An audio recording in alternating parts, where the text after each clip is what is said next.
사도행전 제9장 말씀입니다. 사도행전 9장 1절 말씀부터 9절 말씀까지 한 절씩 교독하여 봉독합니다. 사울이 주의 제자들에 대하여 여전히 위협과 살기가 등등하여 대제사장에게 가서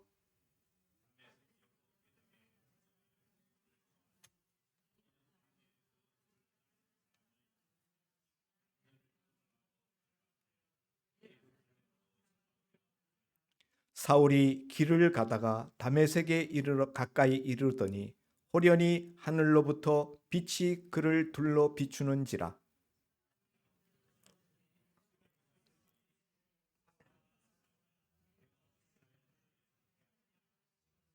대답하되 주여 뉘시니이까 이르시되 나는 내가 박해하는 예수라.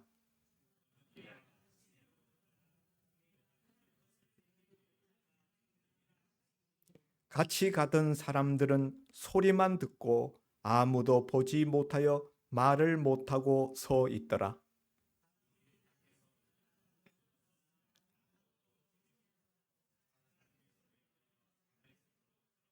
다 같이 사흘 동안 보지 못하고 먹지도 마시지도 아니하니라. 아멘. 오늘 우리가 잘 아는 사도행전 9장 말씀을 통하여서 사울이 부활하신 예수님을 만난 그 사건을 우리가 다시 한번 생각해 보고자 합니다. 오늘 이 기사는 사울이 예수님을 만난 이 기사는 사도행전에만 3번 기록되어져 있습니다.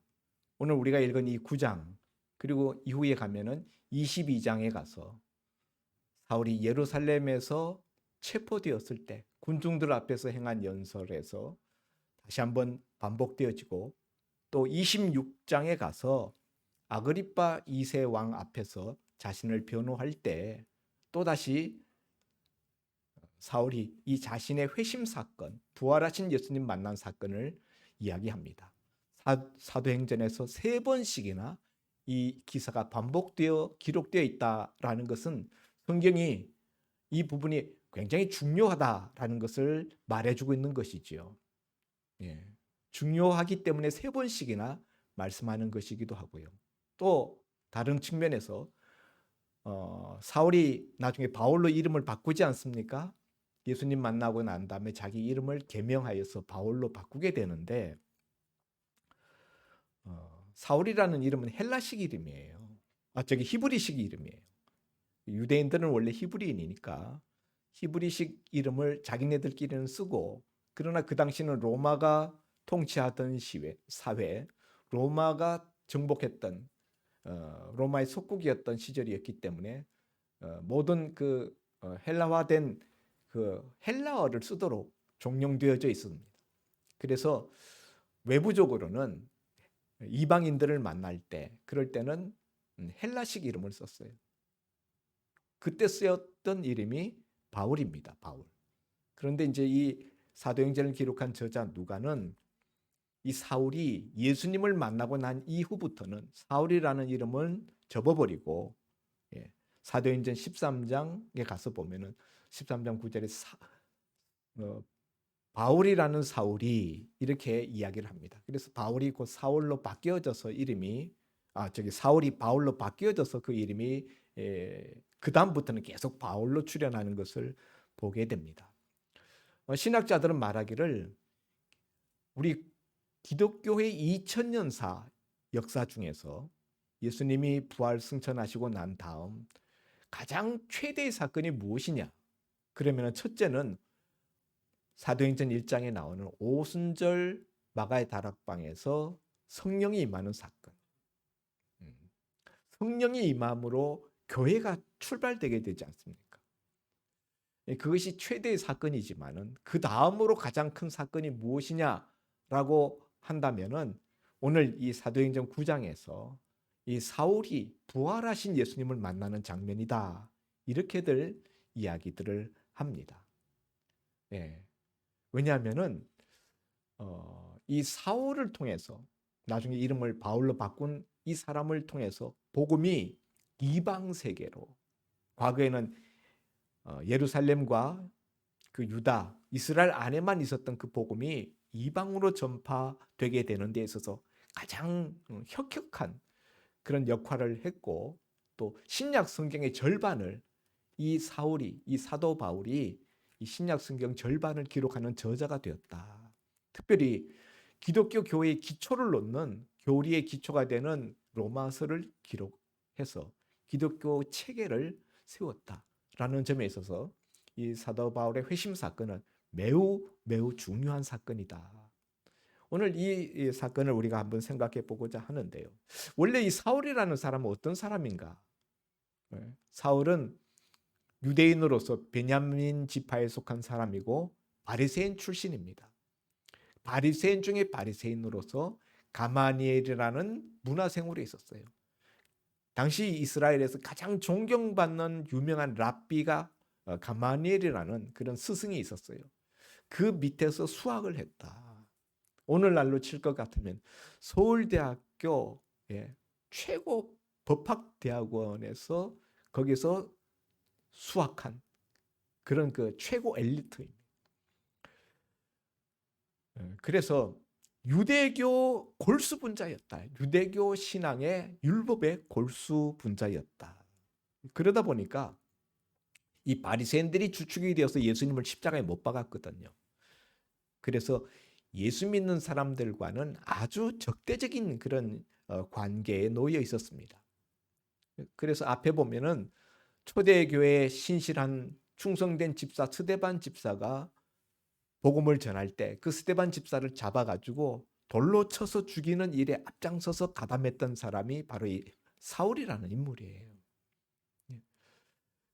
그가 얼마나 이 교회에 대해서 예수쟁이들에 대해서 적대적이었는가.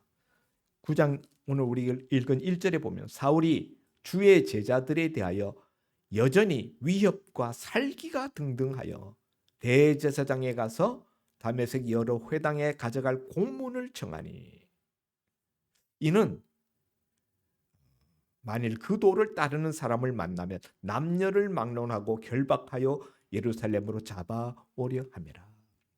사울이라는 이 사람은 예수님을 추종하는, 예수 믿는 사람들을 어떻게 생각했는가?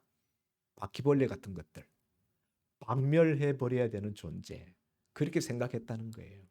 그래서 대제사장에게 가서, 당시 유대 종교 최고 권위가 있는 권위자이죠. 대제사장에 가서 공문을 받았어요.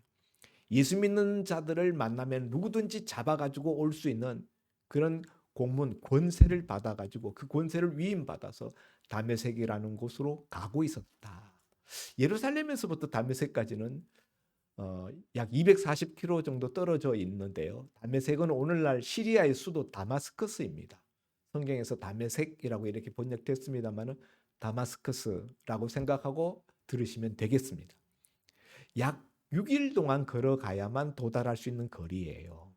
그러니까 안식일을 지나서 그 다음 날부터 걸어서 당도하는 안식일 되기 전까지 6일 동안 종야로 이렇게 걸어가야 되는 먼 거리입니다. 그런데 그런 먼 거리조차도 불사하고 거기에 예수쟁이들이 도망가 있다, 핍박을 피하여서 거기 도망가 있다라는 사실을 알고 그 예수 믿는 자들을 잡으려고 공문을 받아가지고 6일을 주구장창 걸어갈 수 있을 정도로 그렇게 핍박에 열심이었던 자다. 그런데 원수는 외나무 다리에서 만난다는 말처럼 그 다메섹에 거의 다 가까이 갔는데 길을 걸어가고 있는 그 신장로, 그 도로 위에서 시간적으로는 정오 무렵, 햇빛이 쨍쨍 내리쬐는 정오 무렵에 갑자기 호련히 하늘로부터 강한 빛이 쏟아집니다. 그 빛이 얼마나 강하였던지 태양빛보다 더 강한 아주 큰 빛이라 다른 본문에 보면 그렇게 기록되어져 있어요. 순식간에 이 사울의 눈이 실명해 버립니다. 여러분, 태양빛을 우리가 봤다고 해서 실명되지는 않아요. 근데 이 빛은 순식간에 그 눈을 실명시킬 정도로 강렬한 빛이었다 하는 거죠. 이건 자연적인 빛이 아니에요. 초자연적인 빛이었습니다. 하늘로부터 비춰온, 그래서 이 땅에 있는 이 자연 세계에서 일어난 현상이 아니다. 갑자기 호련히 예상할 수 없는 돌발적인 사건이었다는 것이죠. 그리고 그 빛이 쏟아짐과 동시에 이 사울은 길바닥에 그 자리에서 그냥 쓰러져 버립니다. 이 빛이, 그 빛의 위험에 길바닥에 그냥 엎어져 버립니다. 그리고는 앞을 순식간에 보지 못하게 됩니다. 이 순간부터 이제 맹인이 되었어요. 그런데 빛만 그렇게 하늘로부터 내려온 것이 아니라 음성이 또 그 빛 속에서 들립니다. 소리가 났어요. 무슨 소리냐? 자기 이름을 부르는 소리. 사울아, 사울아. 자기를 부르는 하늘로부터 음성이 들려왔어요. 내가 어찌하여 나를 박해하느냐. 여러분, 사울이라는 이 사람은 예수님을 개인적으로 만난 적이 없는 사람이에요. 물론 예수님과 동시대를 살았던 인물이긴 합니다. 그러나 사는 세계, 사는 지역이 달랐고 노는 물이 달랐어요. 사울은 예수를 아주 핍박하는 그런 그 바리새인 파에 속해 있었고, 그래서 같이 어울리지도 않고 만나지도 않는 사이예요. 한 번도 예수님을 개인적으로 만난 적이 없는데 하늘에서 음성이 들리기를, 사울아, 사울아, 내가 어찌하여 나를 박해하느냐? 왜 나를 핍박하느냐? 사울이 주여 누구십니까? 하늘에서 그냥 음성이 들리고 자기 이름을 부르니까 도대체 누구십니까? 근데 여기 주여라고 말하고 있어요. 주라는 것은 주인 주자거든요. 주인님이라는 뜻이에요. 주님이라는 뜻이죠. 그러니까 사울이 순식간에 지금 경험해보지 못한 생애의 첫 신비 체험을 하게 되는데, 자기를 순식간에 땅바닥에 쓰러뜨리고 그리고 눈을 실명케 하신 어떤 존재, 그런 존재와 맞부딪혔는데 순간적으로 직감적으로 느껴지는 것이, 이건 인생이 아니구나, 사람이 아니구나. 그래서 주여라고 부릅니다. 누구십니까? 그랬더니 음성이 다시 대답하기를, 나는 내가 박해하는 예수다. 이렇게 이야기하는 거예요. 근데 이때는 이미 예수님이 십자가에 달려서 죽은 지 몇 개월이 지난 시점이에요. 예수님은 이미 십자가에 죽으셨어요. 그건 이미 지나간 과거사가 되었습니다. 그로부터 시간이 지났습니다. 예수님은 지금 이 땅에 있지 않습니다. 그 죽은 예수, 사울에게 있어서 예수는 이미 죽어버린 자예요. 그리고 십자가에 매달려서 죽었다라는 것은 이 바리새인들이 생각할 때 구약 성경 신명기 21장 23절에 의하면은 나무에 달려 죽은 자마다 하나님 앞에 저주받은 자니라 라는 말씀이 있어요. 예수님이 나무 십자가에 매달려 죽었잖아요. 그러니까 예수라는 이 작자는 하나님에게 저주받은 자다, 이렇게 생각하고 있었어요. 그것이 일반적인 당시 유대인들이 다 가지고 있는 보편적인 예수에 대한 사고방식이었습니다. 하나님께 저주받고 십자가에 매달려 죽은 자, 그 얼마나 처참한 죽음입니까?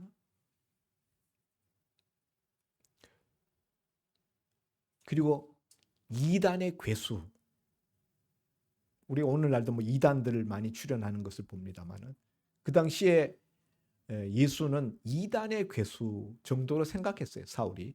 그런데 죽어버렸고 하나님께 저주받은 자라고 판단했고 이단의 괴수였던 그 나사렛 예수가 지금 자기 앞에서 살아있는 음성으로 자기를 부르고 있고, 네가 왜 나를 핍박했느냐고 사울에게 오히려 질문을 던지고 있는 거예요. 이 기가 막힌 현상이죠. 사울은 이 기가 막힌 이런 경험을 통해서 예수라는 분이 살아있구나라는 충격적인 경험을 하게 됩니다.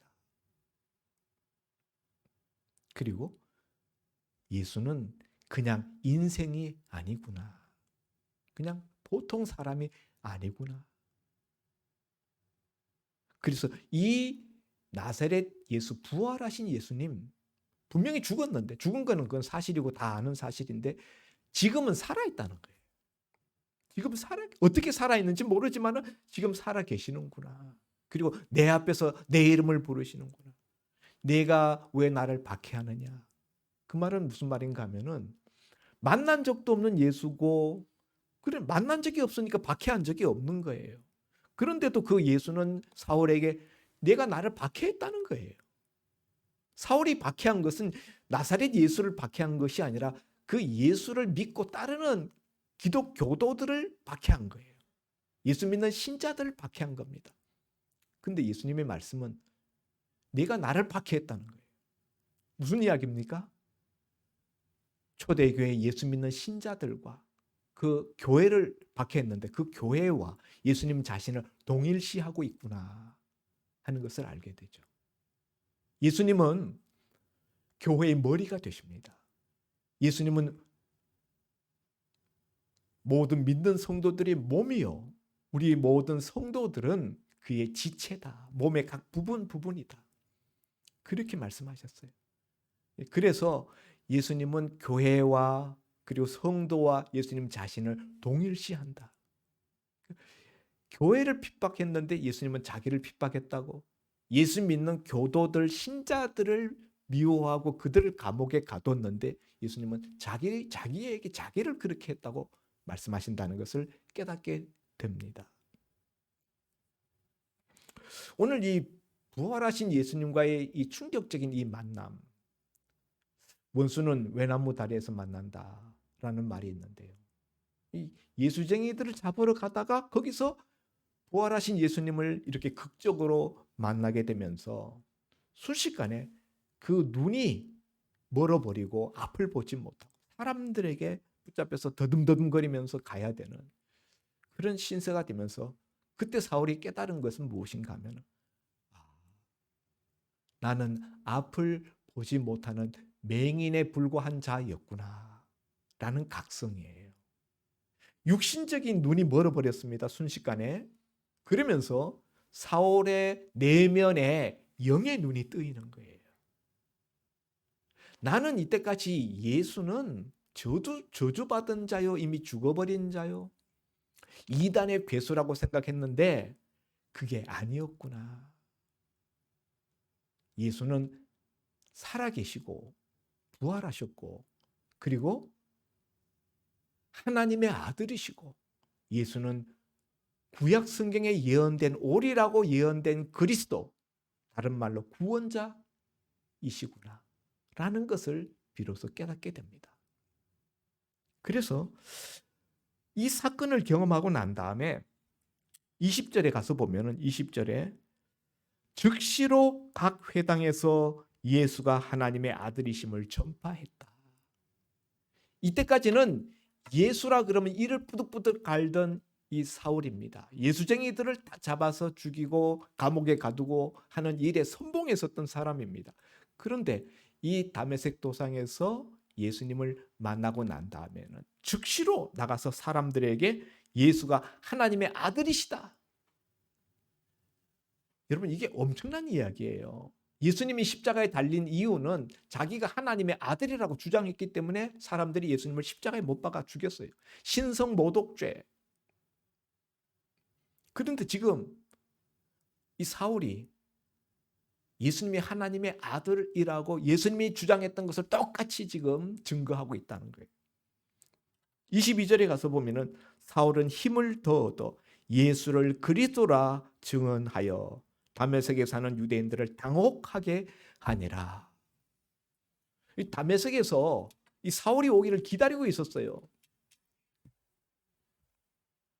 사울이 오면은 대제사장의 공문을 받아가지고 오면은 거기에 있는 예수쟁이들을 잡으려고 기다리고 있던 사람들도 있었어요. 그런데 이 사울이 오기는 왔는데 오자마자 예수를 증거하는 거예요. 예수가 하나님의 아들이고 예수가 바로 구원자라고. 그러니까 이 사람들이 당혹하는 거죠. 아니, 예수쟁이들을 잡아 죽이던 사울이 지금 예수를 증거하다니. 이거 어떻게 된 일이냐? 저 사울이 미쳤나?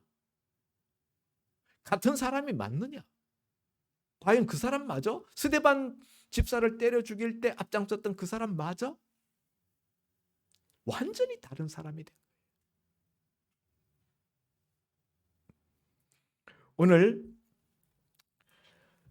이 일을 통하여서, 이 사건을 통하여서 우리가 알 수 있는 것 몇 가지가 있습니다. 여기서 나타난 영적 진리들. 첫째, 하나님 앞에 서 있을 수 있는 인간은 아무도 없다는 거예요.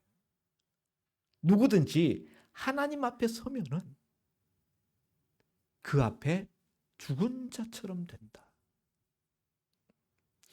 그 부활하신 예수님의 빛이 앞에 나타날 때 사울이 그 앞에서 물같이 쏟아지고 순식간에 눈이 다 멀어져 버렸습니다. 이 비슷한 경험을 요한계시록 1장에 보면은 사도 요한이 이 비슷한 경험을 합니다. 요한계시록 1장 17절 한번 제가 낭독해 드리겠습니다. 신약성경 맨 마지막 책이죠. 요한계시록 1장 17절에 내가 볼 때, 부활하신 예수님을 보는 거예요. 신약성경 400페이지. 내가 볼 때 그의 발 앞에 엎드러져 죽은 자 같이 되매 그가 오른손을 내게 얹고 이르시되 두려워하지 말라. 나는 처음이요 마지막이니 곧 살아있는 자라. 내가 전에 죽었노라. 볼지어다 이제 세세토록 살아있어 사망과 음부의 열쇠를 가졌다. 이렇게 예수님이 말씀하셔요. 이 부활하신 예수님을 대면하게 될 때 사도 요한은 예수님의 수제자였고 예수님과 3년 동안 한솥밥 먹으면서 이 땅에서 같이 지냈습니다. 예수님의 수제자 중 한 명이죠. 베드로, 야고보, 요한. 이 3인 가장 예수님의 사랑을 받았던 제자였음에도 불구하고 부활하신 예수님이 자기 앞에 현현에서 나타나니까 그 앞에 엎드려 쓰러져서 죽은 자같이 되었다. 여기 예수님의 이 빛, 그것은 영광의 광채, 영광의 빛이에요. 그냥 이런 자연적인 태양빛 같은 빛이 아니고 영광의 빛입니다. 거룩의 빛입니다. 거기에 그 빛에 노출되었을 때 감당이 안 되는 거예요. 이게 순식간에 그냥 땅바닥에 그냥 꼬꾸라지고 쓰러진. 그것이 인간과 하나님의 차원의 다름이에요. 창조주 되신 하나님, 우리는 그 피조물인 존재. 그래서 하나님 앞에 서 있을 수 있는 인생은 아무도 없다라는 사실을 우리가 첫점 깨닫게 되고요. 두 번째로 이 사울이 예수님을 만나려고 하다가 지금 예수님 만난 게 아니에요. 사울은 예수님 만날 생각이 추워도 눈꽃만큼도 없었어요. 아무 예수님에 대한 생각이 없었는데 예수님 만났어요. 어떻게 해요? 예수님이 친히 사울에게 찾아와 주심으로. 여러분, 우리 인간이 하나님 만나는 일은 우리가 만나려고 노력한다고 되어진 일은 아니에요. 우리가 하나님 만나는 일은 하나님이 스스로 자기를 드러내어서 우리에게 찾아와 주셔야만 우리가 하나님 만날 수 있습니다.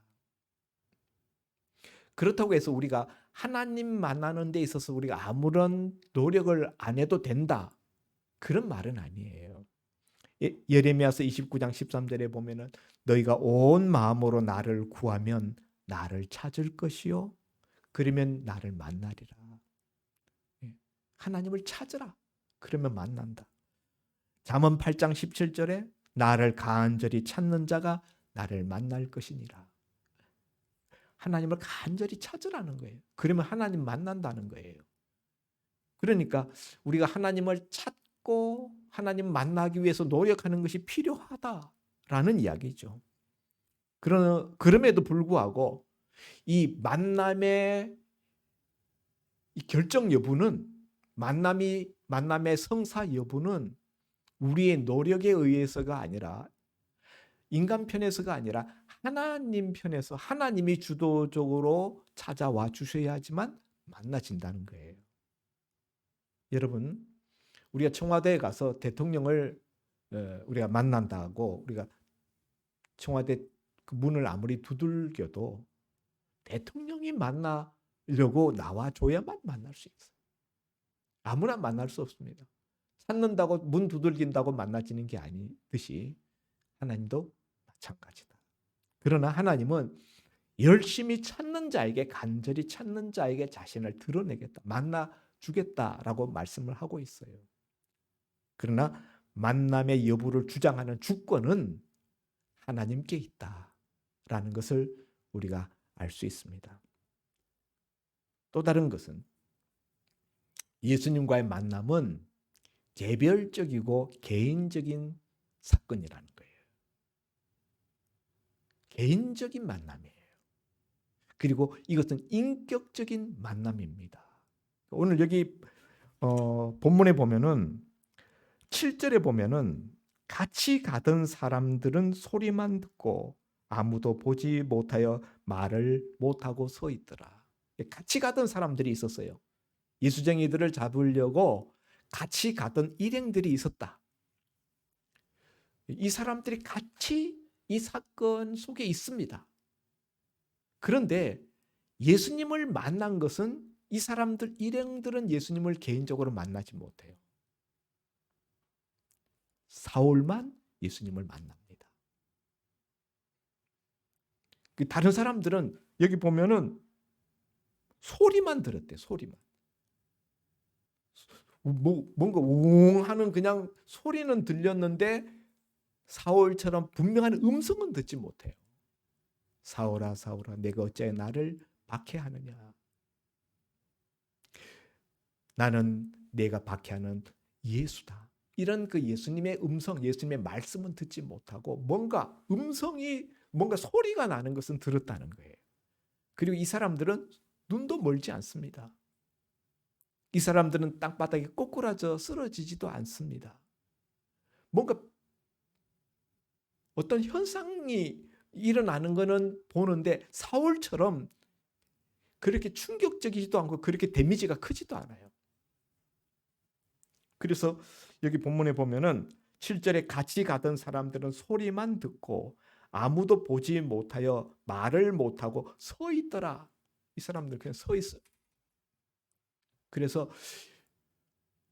예수님과의 만남은 하나님 주도적으로 하나님 편에서 찾아와 주심으로 이루어지는데 그것은 개인적으로 개별적으로 이루어진다. 오늘 여러분이 여기 몇십 명이 앉아서 예배를 드리지만은 예수님 만나는 사람도 있고 만나지 못하는 사람도 있어요. 개인적이고 개별적입니다. 그리고 예수님과의 만남은 여기서는 신비적인 체험으로만 보기 쉬운데 사실은 더 중요한 것은 인격적인 체험이라는 거예요. 예수님과 대화가 이루어지잖아요. 예수님이라는 어떤 존재 인격에 부딪히잖아요. 어떤 신비 현상에 부딪히는 게 아니라 예수님이라는 인격, 그분이 자기 이름을 불러요. 사울아 사울아 네가 어찌하여 나를 박해하느냐. 사울이라는 이 사람이 어떤 인생을 살아왔는지 지금 뭘 하러 가는지 다 알고 계시다는 거예요. 여기에서 인격적인 만남이 이루어집니다. 어찌하여 나를 박해하느냐라는 말은 내가 잘못된 길을 걸어왔다. 내가 잘못된 삶을 살고 있다. 그런 말씀, 그런 질책이고 책망이에요. 그리고 이제는 내가 바른 길로 돌아서야 된다라는 촉구입니다. 인격적인 거예요. 우리가 하나님과의 만남을 무슨 신비 체험으로만 자꾸 생각하려고 하는데 여러분 어떤 현상적인 거는 중요하지 않아요. 그건 있을 수도 있고 없을 수도 있어요. 중요한 것은 인격적으로 예수님이 누구신가 하는 것을 만나고 깨닫게 되는 거예요. 그리고 오늘 이 사건이 모든 믿는 사람들이 예수 믿을 때 공통적으로 경험하는 그런 어떤 원리는 아니에요. 이것이 전형적인 어떤 폼은 아니라는 거예요.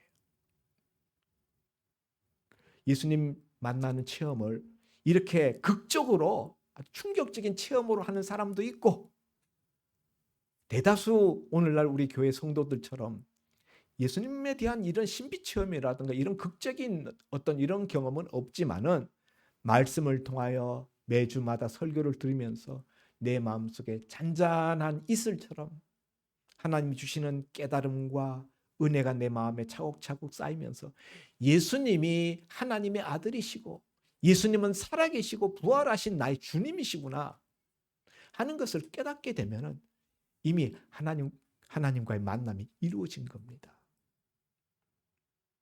아멘입니까?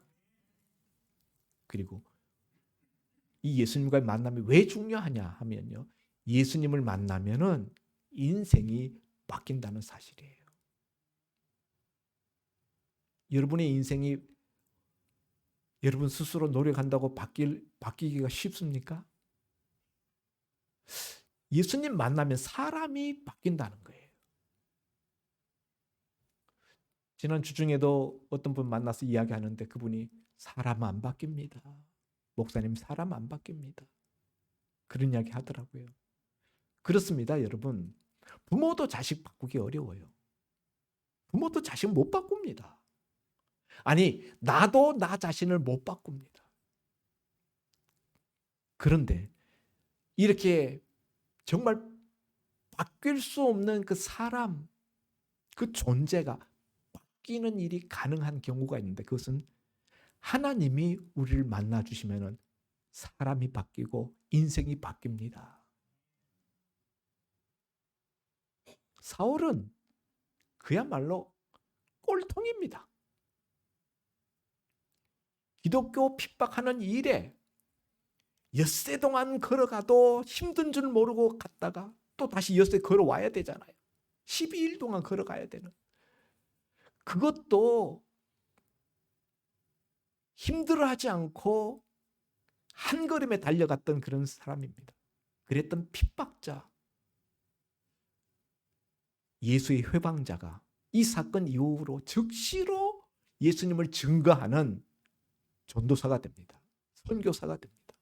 그리고 종국에는 마침내는 그 예수 이름을 증거하고 그 예수님이 하나님의 아들이고 구원자라고 그리스도라고 증거하다가 로마의 난도대 위에서 그 목이 잘려서 순교당합니다.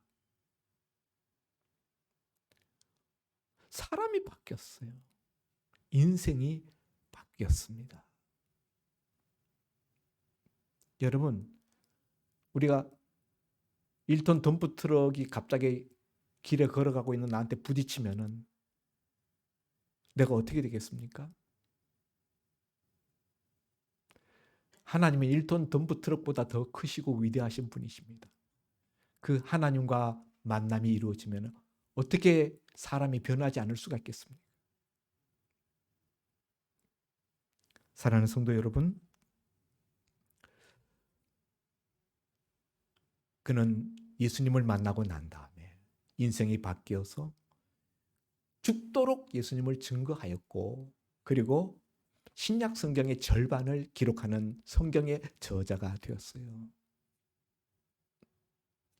그가 얼마나 확신에 찼으면 예수 증거하지 말라는 그 위협과 협박에도 불구하고 계속 예수를 증거하다가 단도대 위에서 목이 잘려지는 최후를 맞이했겠습니까? 부활하신 예수님 만난 것이 너무나 생생하기 때문에 예수님 살아계시다는 것이 너무나 분명하기 때문에 여러분 하나님은 샘표간장 하나님이세요. 맛을 보고 맛을 아는 샘표간장. 옛날에 텔레비 광고에 맛을 보고 맛을 아는 샘표간장, 샘표간장. 제가 무슨 이야기를 하는가 하면은 백문이 불여일견이다.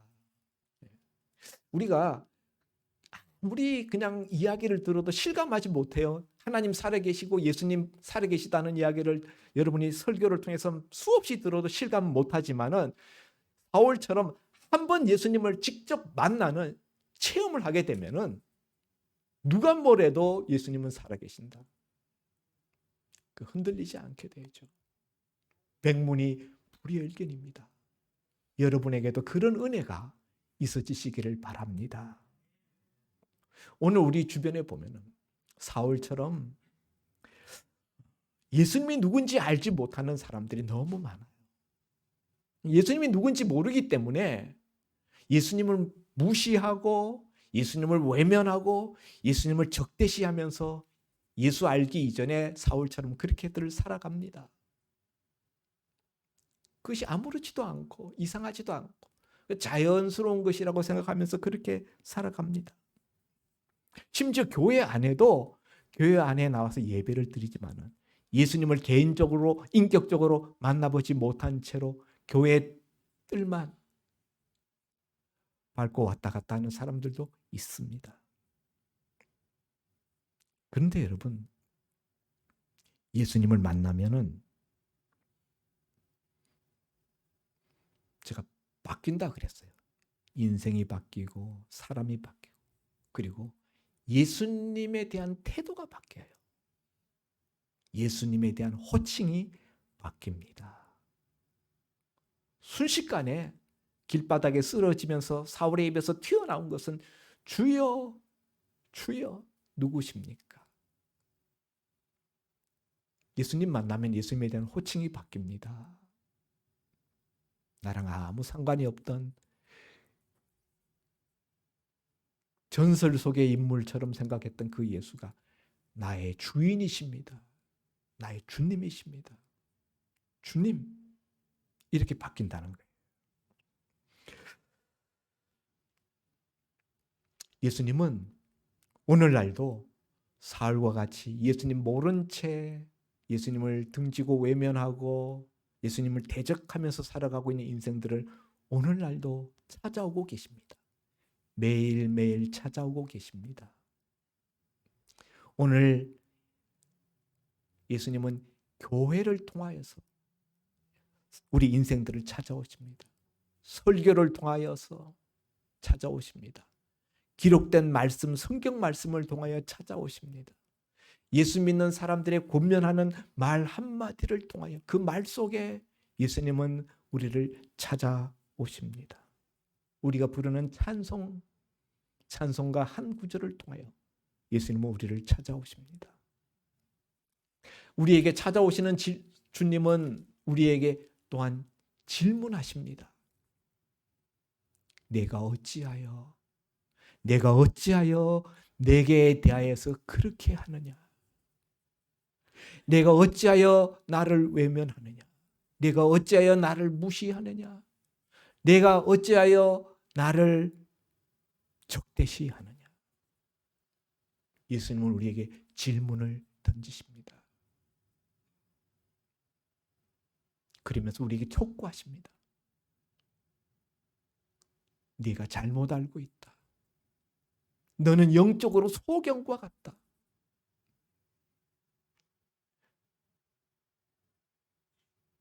너는 영안을 떠서 내 가던 길을 돌이켜라. 이 사울은 눈이 멀었지만 그 순간에 영의 눈이 뜨여서 예수님이 누군지를 바로 알아보게 되었고 깨닫게 되었어요. 하나님의 은혜로 물론 후에 이 사울의 눈을 하나님이 다시 고쳐주셨어요. 정상적으로 눈을 뜨게 하셨습니다. 오늘 이 말씀 들으면서 우리는 예수님의 관심이 우리가 예수님과 어떤 관계에 있는지를 관심 갖고 있다. 너와 나의 관계는 어떠한가? 나는 너와 관계를 맺기를 원하고 너를 만나기를 원한다. 그래서 나는 이 시간에 너를 이렇게 찾아왔다. 너는 어떻게 하겠느냐? 우리에게 질문을 던지고 계시는 줄 믿습니다. 오늘 나는 예수님과 어떤 관계에 있습니까? 기도하겠습니다.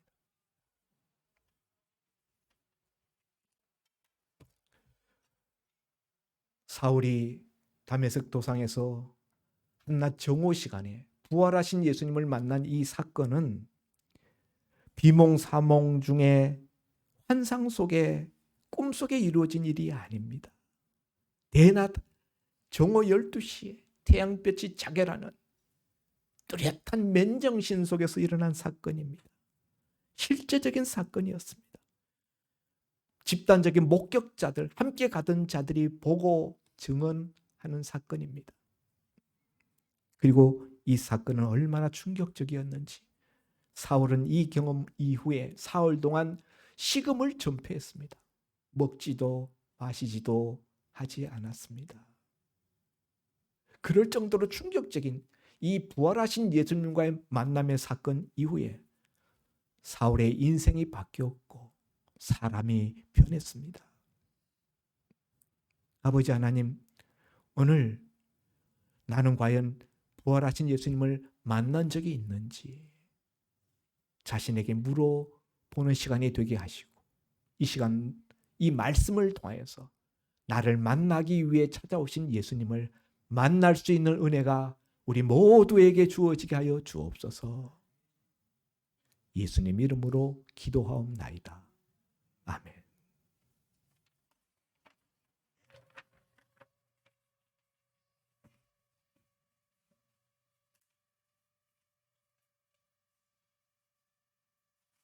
이어서 532장 찬송 부르며 오늘 복음주 담임 목사님께서 해주시겠습니다.